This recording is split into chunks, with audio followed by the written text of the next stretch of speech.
Welcome. I am so glad that you're here because I'd like to share a little dose of inspiration. How about we talk about today what inspired action is? But before I talk about inspired action, let's talk about a spectrum of action. So, on one end of the spectrum, there's inaction. Inaction is one end where we're stuck. We're not taking actions, we're not doing the things that we want to do. We're doubting ourselves, we're holding back, and we stay in that state of inaction. But on the flip side of that, there's a state of distraction. And in fact, in the state of distraction, we're taking actions, but we're taking maybe so many actions.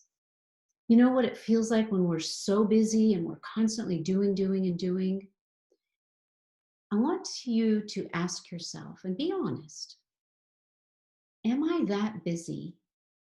And are these truly actions that are aligned with me?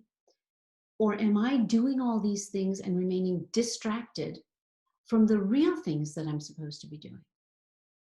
So you see, on the spectrum of action, there's inaction, stuckness, and then there's distraction, which is total busyness.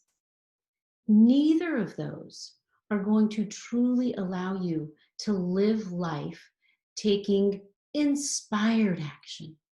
Inspired action is the balance. Yes, we take action, but it isn't about creating busyness. It's about really tapping into what we're feeling, tapping into what's necessary, tapping into what inspires us, and then acting from that place.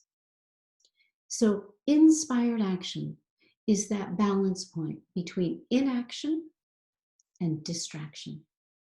So, how about each one of us takes this time in the upcoming week to really pay attention to action? I invite you to break free if you're afraid of failure, or afraid of what people are going to think or judgment, and you've been living in inaction. I invite you to take some inspired action. Move. And if you are spinning and so busy, living in distraction, I'm going to invite you to slow down and ask yourself, what of these actions are truly coming from inspiration? And what of these is just keeping me busy? So, with that said, blessings so that each and every one of us steps back into the power of inspired action. Thank you, and I'll see you soon.